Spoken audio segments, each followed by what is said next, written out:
I could have done it against that Jet defense. No, that's absolutely true. That's absolutely true. I mean, even the second touchdown pass to Goddard was so open that Minshew could underthrow him and did underthrow him, and Goddard still made the catch and burrowed into the end zone. I think that's absolutely the opponent is absolutely a big part of it too.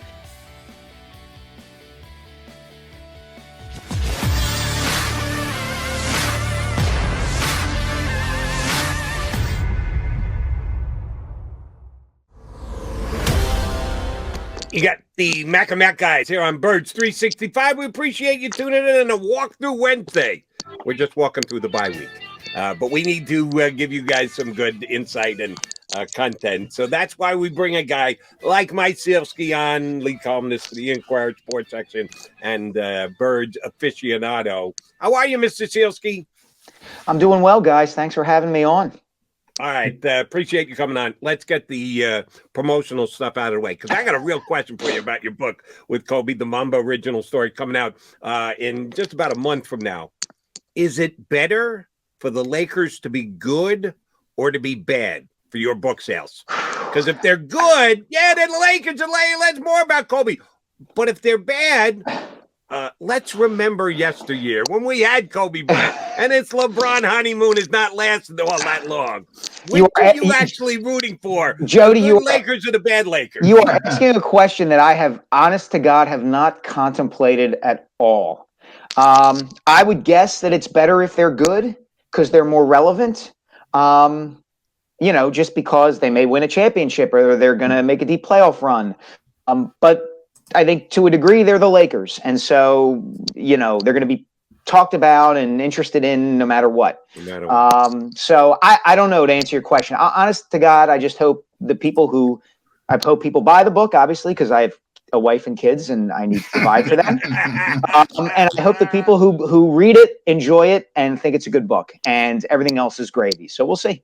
Well, Mike, how about Nick Sirianni, at least locally? If like him, absolutely. Yeah, a little bit more Mamba. We're about 10 or so Mamba mentality references from the head coach. Yeah, I'd given him 20 of the over-under for the entire season. I figured at least once a week, and then maybe some more thrown in there for good measure. Yeah, so Nick is helping. Nick is helping out as much as possible. But yeah, everybody buy the book. Listen to the podcast as well. So thanks, I appreciate that, John. Yeah. Yes, listen to the podcast.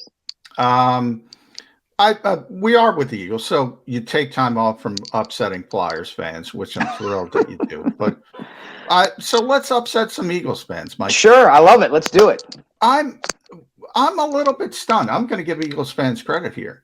No quarterback controversy in this of all cities. After Gardner Minshew, with that personality, puts up a 158.3, the perfect passer rating in the first half against the Jets. The best passer rating for this franchise since Nick Foles in the NFC Championship game. Why? Why are people behind Jalen Hurts? I think there's a couple different things at work. I think, number one, expectations for the team this season were pretty low. So I think the feeling is there isn't a whole lot at stake depending on who you go with, right? So it's not as if we're talking about the difference between competing for a Super Bowl or not competing for a Super Bowl or winning a Super Bowl, right? Like that was the debate with Carson Wentz and Nick Foles. It was that Foles had won the Super Bowl. He was the guy who beat the Vikings in the championship game and Brady and Belichick in the Super Bowl. He did it. He must therefore be better than Carson Wentz. And there, of course, were people saying Carson Wentz is the reason they got to that point in the first place. Much less at stake. This season. Do you get into the playoffs? Do you not? And even if you get into the playoffs, you're probably not going to advance very far. That's part of it. I also think the other aspect to it too, kind of a similar point, is that Jalen Hurts was not designated the franchise quarterback. So there doesn't come with this expectation that if he's not great, oh my God, the Eagles have made a mistake and they got to get somebody else in there who can win them games because the team is set up to win games, right? Like if Carson Wentz or Donovan McNabb, aren't great, if Wentz is turning the ball over or McNabb's throwing worm burners, then people come into it saying, well, you guys told me this quarterback was supposed to be awesome and he's not. Get somebody else in there. The Eagles have never really said that about Jalen Hurts. They haven't sold him as he's supposed to be awesome and we're going to ride him toward the playoffs and the Super Bowl. They've made it very clear, the Eagles, that they're unsure about him. So, you can be unsure about Jalen Hurts and you can be unsure about Gardner Minshew. And so the controversy kind of gets muted and tamped down a little bit. All right. How much of it is, and believe me, I can state this with more clarity than anyone else in the Delaware Valley. The Jets stink. They're a bad football team. Jody, you gotta wait till I put my coffee down, man. I don't want to spit take on your show. Sorry about that. I didn't mean to do that. I wasn't paying attention to you. That's okay. I was so narrow focused on how bad the team I root for is awful.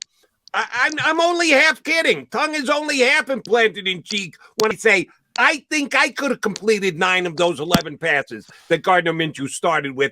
The wide receivers / tight end / backs were so wide open. How much is it the Eagle fans recognize that, hey, nice that Gardner did it, but I could have done it against that Jet defense? No, that's absolutely true. That's absolutely true. I mean, even the second touchdown pass to Goddard was so open that Minshew could underthrow him and did underthrow him, and Goddard still made the catch and burrowed into the end zone. I think that's absolutely the opponent is absolutely a big part of it too. And I think the other aspect is the styles are so, like, Minshew didn't do a whole lot in terms, like, he ran the offense efficiently and effectively. He checked down to screens. He did things that it's taken a while for Hurts to do, right? Like early in the season, Hurts was taking off and running a lot. And in recent weeks, up until the Giants game, he had been staying in the pocket, making some more good pocket-oriented throws, and it looked like he'd been developing and making some progress in that regard.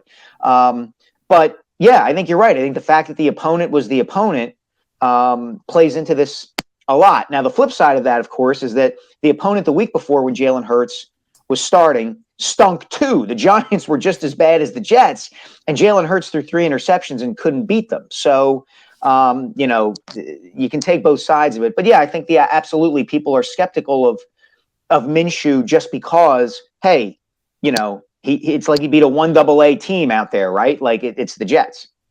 But we are in Philadelphia, Mike. So how many people are watching Jets film during the week? Jody's right. It's a terrible football team. But how many people know that? And are they that much more terrible than the New York Giants? Or, by the way, the New Orleans Saints with Trevor Siemian and Alvin Kamara, both their offensive starting tackles out. The Denver Broncos, both their starting offensive tackles out. That never happens on back-to-back weeks. Nobody cared about that. And everybody was saying, hey, how great are the Eagles running the football with Jordan Howard and Boston Scott against banged-up, injured teams? Yeah, but the injuries were on the offensive side, John. The defenses were fine, and I'll tell you, you kind of paraphrase it for Mike there, how much worse are the Jets and the Giants? Significantly on the defensive side. The Giants have some defenders in their secondary. The Jets have zippity doodah. They got nobody back there in the secondary. All right, fair. So we'll go forward, Mike. We'll put it back to you. Washington football team, good defense. Maybe not where it should be without Chase Young and Montez Sweat, but still good. And Jody brought this up, his fondness for hypotheticals. Let's say you show up after the bye, dismal first half. Eagles throw for 45 yards, but they're only down 10-3. They're still in the football game. You want to make the playoffs. Mike Sielski, what do you do at halftime? Boy, that's a really good question. I think some of it depends on the nature of that first half. Is Hurts favoring the ankle that's injured? Is it clearly hampering him? If it's not, if it's just, take that out of the equation. If it's just ineffectiveness, I would be okay with going to Minshew. I think there's value in going to the playoffs. I think it will have shown you a little bit more about Jalen Hurts. I'd been kind of a soft advocate just from an experimental standpoint of sitting Hurts and playing Minshew just to see what the offense looks like. Because the analogy I used was like I said, a science experiment, right? And you need to be able to test different variables against the same set of standards. And you couldn't do that for a long time because both Jalen Hurts and Nick Sirianni were variables. You didn't know what you had in either one. Well, now you know a little bit more about both of those guys. So take Hurts out and put Minshew in and see if the offense looks similar to the one it did against the Jets. And if it doesn't, then you know more about both guys, right? Then you know, okay, maybe we know a little bit more about Minshew, a little bit more about Hurts, and even a little bit more about Sirianni. So I wouldn't be opposed to sitting Hurts and putting Minshew in there. I don't think the Eagles will do that. I think they will stick with Hurts to kind of avoid the headache and see how it turns out. I mean, you know, you can look at this one of two ways. You can look at it like this is a total, like, see what you got season.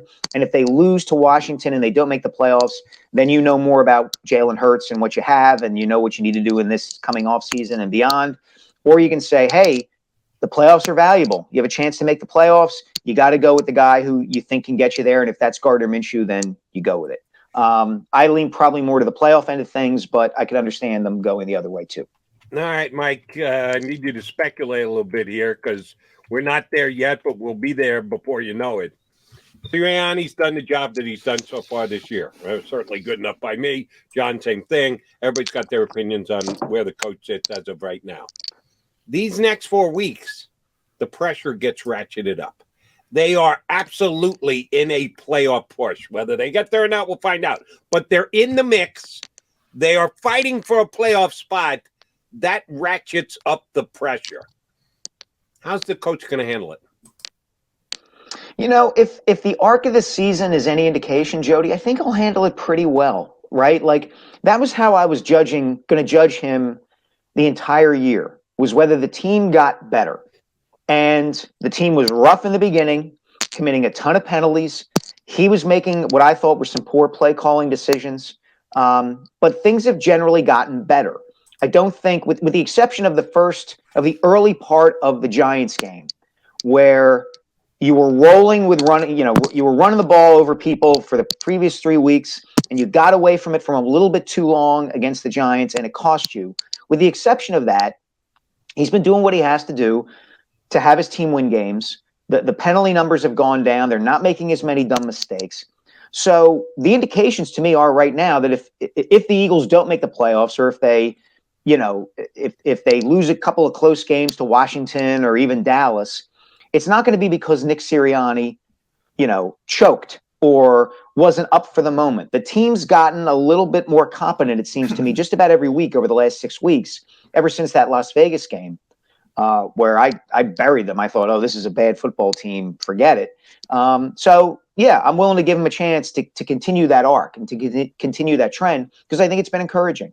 Yeah, I agree with you on Nick, Mike. I think we've seen that, he's a competent NFL head coach, and and this will be important, these final 4 games. It's great experience for a rookie head coach to go to the playoffs, but I think we've all come to the conclusion that Nick Sirianni is going to be solid, and we'll see if he can grow from there. From these final 4, but because we've had this dichotomy this entire season, it's about evaluation. It's about what you have in Jalen Hurts versus, going all in. Jeffrey Lurie even brought up Doug Peterson. We're not on the same page. Doug Peterson wants to win, which I thought was one of the most silly things I've ever heard. And all of a sudden, here we are with Nick Sirianni. I'm only, like every coach, I'm only focused on the next game.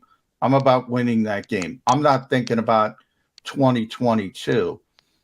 When it comes to Jalen Hurts and evaluation moving forward, do you know all you need to know at this point, or can you learn anything more over these final 4 weeks when it's Jalen Hurts versus Russell Wilson, the specter of Deshaun Watson, or a first-round draft choice? I think you can still learn some things. I mean, look, they've got, 4 games left? I mean, that's basically a quarter of the season, right? Not quite a quarter of the season anymore. But yeah, you want to gather information. You want to see. And certainly these 4 games are much more important in that regard than the 4 games that Hurts started last year when they were dead in the water when he came in. So Yeah, I don't, I don't see that as a reason not to continue to gather info on him. I mean, to me, this is one of the, sorry guys, this is one of the drawbacks, a big drawback in the way that the NFL salary cap and salary structure is set up, is that the Eagles feel like they have to make a decision about Jalen Hurts right now. They really do, because, he's cheap. Basically, he doesn't cost a lot under the cap. So what does that mean? Does that mean we're going to try to build a team around him? Or does it mean we can easily ditch him and get rid of him so that we can go all in with a different quarterback? And 20, 30 years ago, in fact, I wrote this after they lost to the Chargers, you would it would be, in a way, be easier. I'm not sure it would be better, but it would be easier to say, like, okay, well, we've got Jalen Hurts now. He's our quarterback. We're going to ride him as long as we can. And we take for granted it's going to take time to develop him, and we'll see how it turns out. Teams don't look at it that way anymore, because they feel like, they've got to capitalize on having a young quarterback who doesn't cost them a lot of salary cap space. So let's see if he can play. And, look at the Jets, look at Jody's team, Zach Wilson, right? Like, there are questions about him still, and the clock is already ticking on him, even if he might be the kind of quarterback that it takes 2-3 years to develop to get to the point where he can be really good. I don't know whether he's going to be good or not, but it's possible it will take him that long. So, to answer your question, John, I don't think there's anything wrong with seeing what Jalen Hurts can do over these last 4 weeks and then making the decision from there. I think it is conceivable you can give up on a guy too early, and you might as well make the most of it while you've got him. Mike, I've been asking this question for the last several weeks here on the show, if not longer than that. So I'll put it to you too. Why is Jalen Reagor still playing for the Philadelphia Eagles?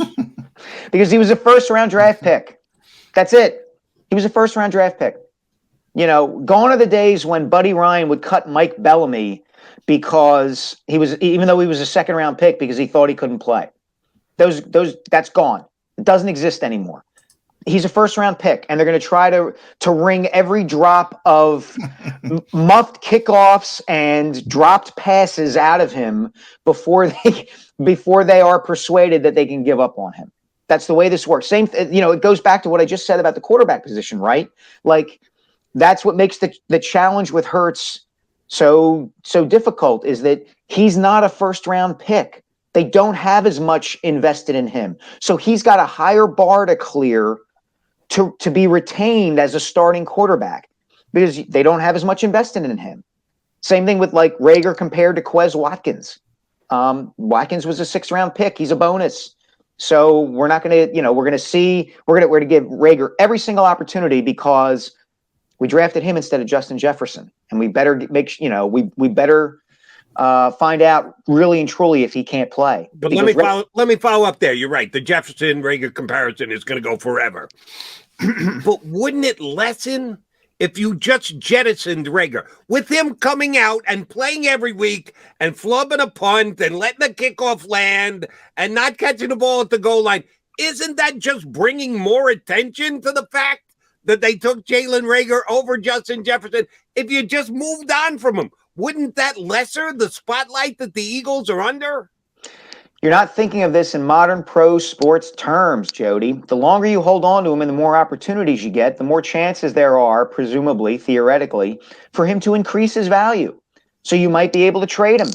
I mean, we're looking at Jalen Reagor is a mini example of Ben Simmons in a way, right? Like, you can make exactly the same argument with the Sixers and Ben Simmons. Just trade him, get him out of here, start over. That's not what the Sixers and Daryl Morey are doing. They're holding on to him, hoping that conditions change so that they can extract as much value in return for him as possible. Now, do I think those conditions are going to be established at some point? Maybe, maybe not. But the Eagles are going to do the same thing with Jalen Reagor. Why just cut him when you might be able to get something for him? Well, I'm not even talking about cutting him. The bench. There's a nice spot on the sidelines. Yeah, but then you're his name on it. You're reducing his value. What team is going to trade for him then? You might as well just cut him if you're going to bench him. Yeah. Well, okay, Mike, let's talk about the optics of it. So you're not only, I think you're right with why they're playing Jalen Reagor, but against the Jets, And we just lauded Nick Sirianni, but I do think he kind of, and Jonathan Gannon as well, I would throw into this, they kind of lose on the messaging part of things. Like Jalen Reagor played more than Devontae Smith and Quez Watkins. I know why, because they're playing 13 personnel. He's a crash test dummy out there to block. They don't want to get Devontae Smith at 166 pounds. Right. I get it, but other people don't get it.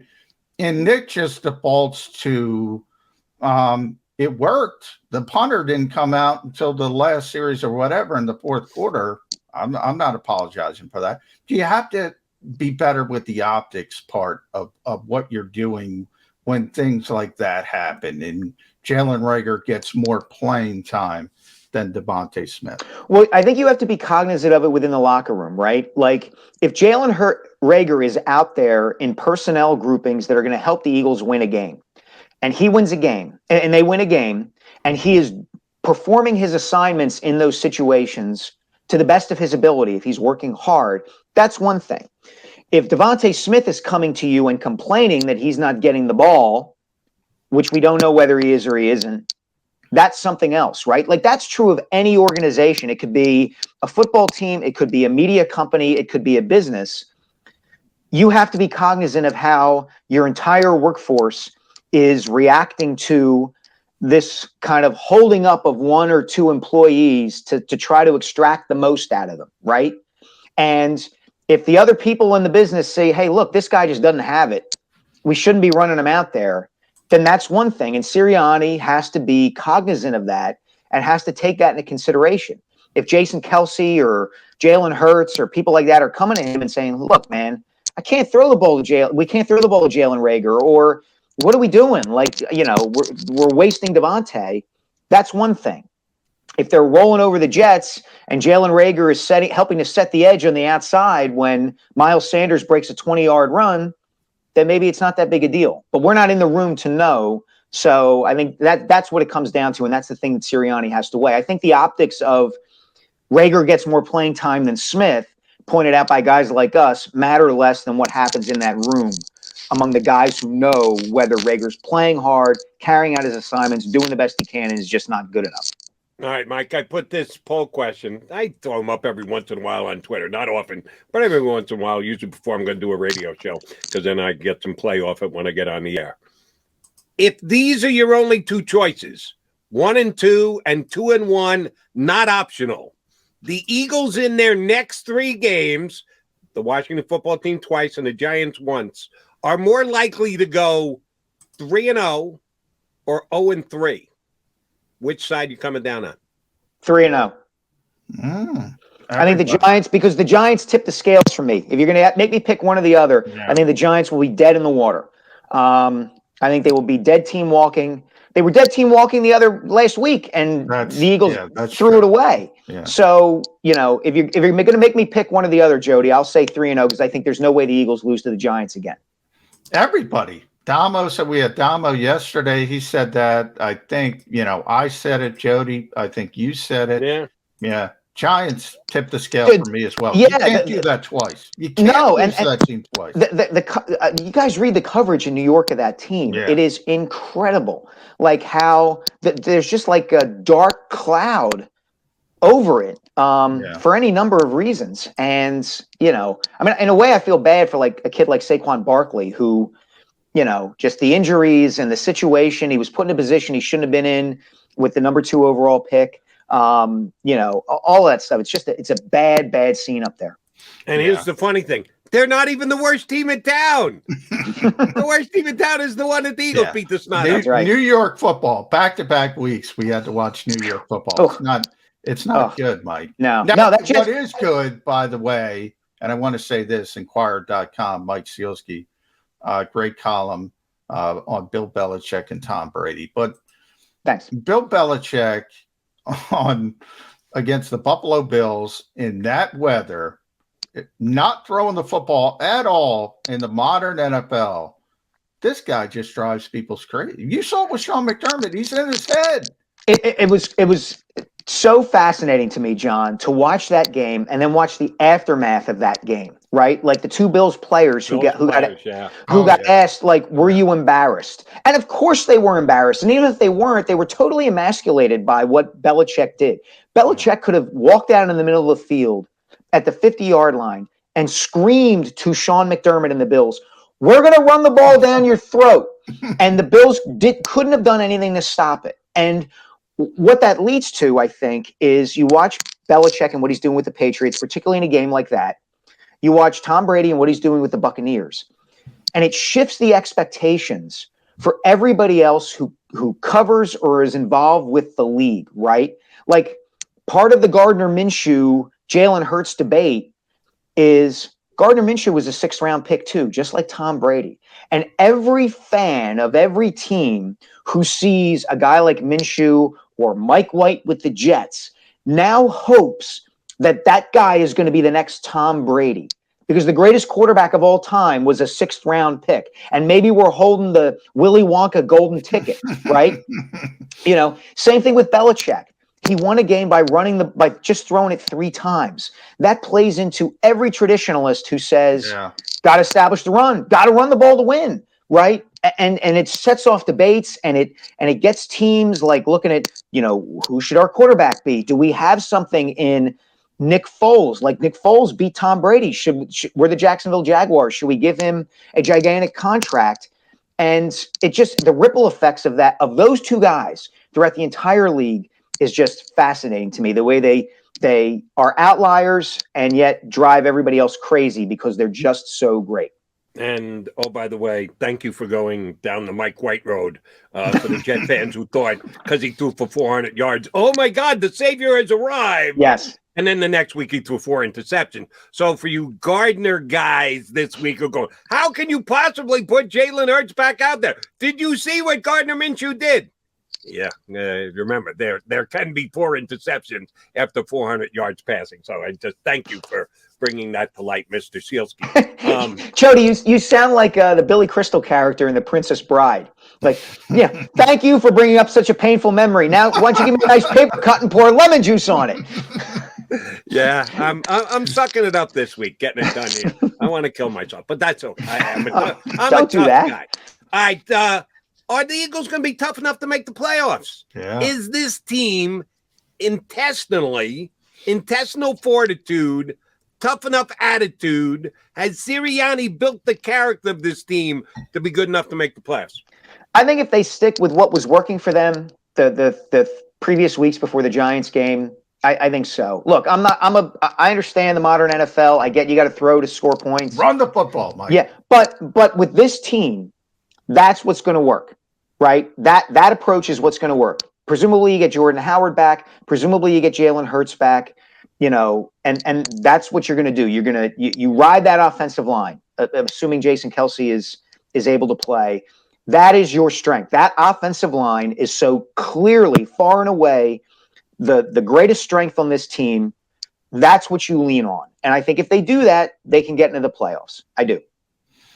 By the way, last one for me, Mike. You bring up Jason Kelce, just Walter Payton Man of the Year nominee for the Eagles. You've been around this town for a long time. You've seen every big-time athlete in every big-time sport. What does he mean to this city? What does he mean to this organization? I'm going to make a kind of an odd comparison here, John. I don't know that there's been an athlete since Allen Iverson who understood, who had the combination of being excellent in his sport and understanding the fan populace in the Philadelphia market better than Jason Kelce. Like, it's not just that he wore the Mummers outfit, and it's not at the Super Bowl parade, and it's not just that when he speaks about what it means to play in Philadelphia and how you can thrive here and why he loves playing here, that fans and media members go gaga over him. It's that he's a Hall of Fame caliber player too. Like, he's one of the 2 or 3 best centers of the last 15 to 20 years in the NFL. And that combination is really, really rare. It's funny to take this in a completely different direction. I'm working on a piece right now about Norm Van Brocklin, the quarterback from the 1960 championship team, who was as ornery a son of a gun as ever was. And his daughter recently found love letters that Van Brocklin wrote to his wife that show like this totally other side of the Dutchman. I was thinking about this earlier this morning before I came on with you guys. I was trying to think of like a present day athlete who would be that like intelligent and like emotionally intelligent enough to like Jason Kelce would be that kind of guy, like who would like write his wife these like really lyrical and heartfelt notes, because when he speaks about Philadelphia and what being an Eagle means to him, he speaks about it almost like, you know, he's a writer in some ways. Real quick, Mike. 2 weeks ago, Jason was asked, you know, what's your definition of a tough guy? Because everybody talks how tough. And Jason has kind of turned into a little Dick Vermeilish. He gets very emotional at times. And he had a really difficult time coming up with a definition of what a tough guy is. And he brought up A Bronx Tale, which I thought was great, the Robert De Niro movie. And I said to myself, I'm looking at Jason. Here's the definition of a tough guy. If you can stand up there and be emotional and cry, and everybody knows he can still kick your ass, you're a tough guy. Yeah, that's really it. The yin and the yang of it, right? Yeah. And yeah, I think he embodies that as much as any athlete we've seen in a long, long time. Yeah, Jason Kelce back to being a tough guy because most of the blonde has grown out of his hair, so he can actually fashion himself a tough guy again. All right, Mike Sielski, podcast. Where can people hear it? Know anybody can pre-order the Mamba, the origin story. Give us the deets on both the podcast and the book. Okay, so the podcast is called I Am Kobe. You can get it anywhere you get podcasts. It's through iHeartRadio, so Apple, iTunes, Spotify, you get it all places there. We're 5 episodes in. There are going to be 7 total. It's kind of telling the story of Kobe's early life. The book is called The Rise, Kobe Bryant and the Pursuit of Immortality. Get it anywhere books are sold. Please pre-order it, and it'll arrive January 11th. That's when it hits stores officially. Very nice. Mike, always a pleasure, buddy. We appreciate it whenever you hop on. Guys, I love it. Thank you so much. We'll get you back on since you guaranteed the playoffs today. Remember that, folks. Mike Sielski guaranteed the Eagles in the playoffs today. We'll have you back on when the Eagles I'm make Philadelphia's the playoffs. answer to Joe Namath and Mark Messier, right, Jody? Yeah. Oh, know where he's going. Thank you very much, Mr. Sielski. Thanks, guys. Thanks, Mike Sielski here with us on Birds 365. All right, Johnny Mac, Jody Mac coming back. I think we'll put a bow on the show.